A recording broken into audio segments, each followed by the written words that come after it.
Hey everyone, my name's Johannan and I wanted to start off our presentation today by introducing everyone inside our group. We have Alexandra, Shaylee, La Jewel, and Marissa. And today we decided to do our group presentation on racial discrimination, the relevance to the Supreme Court. Racial discrimination.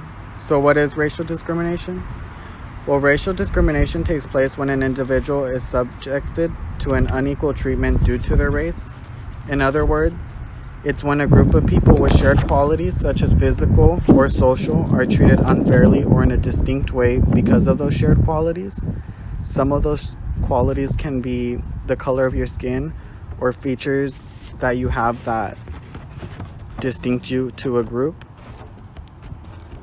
The United States Constitution and Civil Rights Act of 1964 ensured that each resident's rights are not damaged by their race.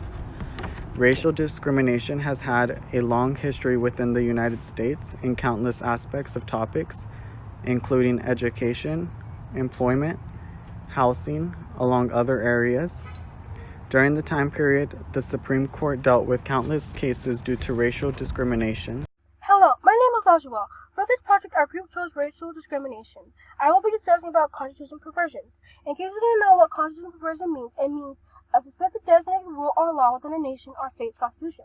There are 27 amendments. I will be discussing about 13, 14, and 15 in particular, with racial discrimination within segregation and voting rights. The 13th Amendment allows slavery to be abolished. Today, we still deal with modern slavery. Examples would be any type of sexual human trafficking or forced labor. However, being caught or enforcing any of these, you could be prosecuted. Unlike past slavery, you could get away with it, but due to the 13th Amendment being in place, you can no longer get away with it. The 14th Amendment has two important provisions, which starts with it being the federal government cannot deprive any person of life, liberty, and property, nor deny any person without jurisdiction the equal protection of laws. This amendment allowed people to, due to their own lives, have equal rights and to be able to speak freely. In today's society, this amendment has been broken many of times. For example, there has been many ethnic groups who are free living in the world today because of how unfairly they have been treated. However, the world may sometimes lack within the 14th Amendment, but it also allows us to be able to speak freely and fix something that needs to be fixed. The 15th Amendment granted citizens to vote. In past, African American women were not allowed to vote. However, this amendment has allowed all genders and races to vote. Moving on, the Civil Rights Act of 1964 was enacted in June. President John F. Kennedy had sent the Civil Rights Bill to Congress in 1963. It contained provisions, discrimination, housing, jobs, public facilities, and segregation education. Civil rights organizations mounted on intense grassroots efforts to lobby for the bill. The Senate finally passed it on June 11th and finally was signed by President Lyndon Johnson on July 2nd, 1964. Hi, I'm Shaylee. I am doing the second part of the Civil Rights Act in 1964. The Civil Rights Act had protected the basic rights of minorities. It had prohibited racial discrimination in employment and education and outlawed racial segregation in all public places and most private businesses. With every victory, though, there was violence, so that was kind of a consequence. It kind of go hand in hand. Racial tensions were at a breaking point after John F. Kennedy had introduced the bill in 1963, which then later he was assassinated, which Lyndon B. Johnson was able to go ahead and finish passing the bill that Kennedy had once started. I had also wanted to mention the Baker versus Carr Supreme Court case. This case was one person, one vote. So prior to Baker versus Carr, the state legislation was organized by geography rather than population. So each district accounted for one vote as a whole rather than each individual person. So that caused a lot of unequal voting. So for example, one district may have 100 individuals and another district may have 1,000, for example, but as a district itself, they only got to have one vote. So you can see that obviously one having 1,000 is like 10 times the amount of the other one. So it's really unequal.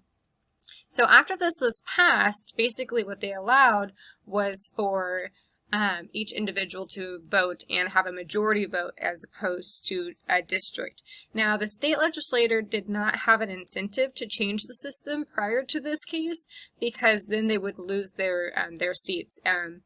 Basically, by having the districts, they were having diluted voting. So having the more people meant their chances of getting out of office were a lot higher. So this actually was argued twice. The first time they had an undecided split vote, and the second time they had come to a consensus and had a 6-2 vote. The one person, one vote became a requirement by the Constitution, which then was pivotal for the society and things, how things ran. So Baker versus Carr had opened the floodgates for equality of representation and districting, which is still being used today in the Supreme Courts.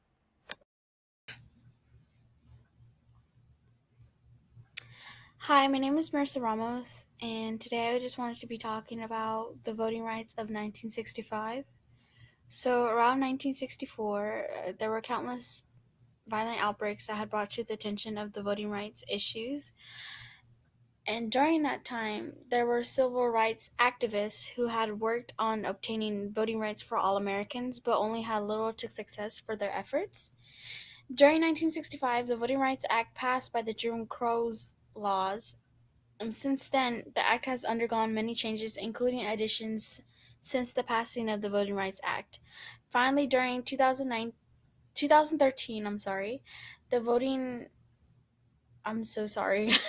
Finally, during 2013, the Supreme Court established a key provision.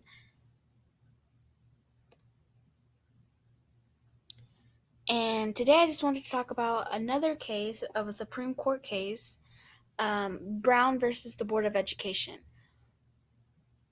So it was argued during the time of December 9th, 1952.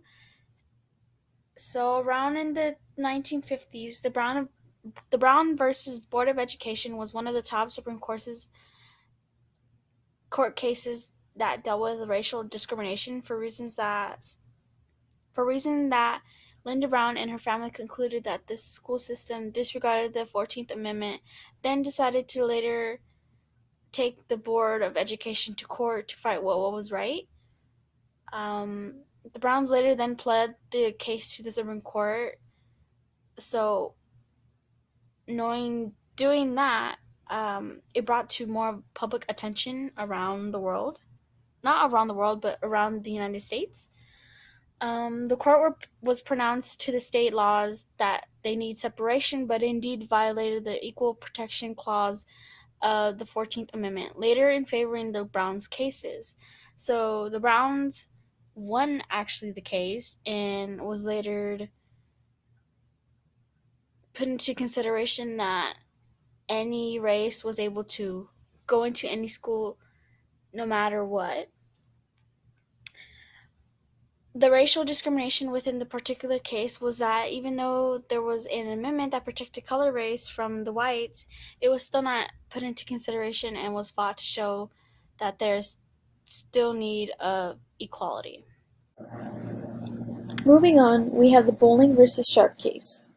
So this case was actually originally argued in December of 1952 before the Brown versus Board of Education case, and was then re-argued again in December of 1953 and was finally decided in May of 1954, the same year as the Brown versus Board of Education case.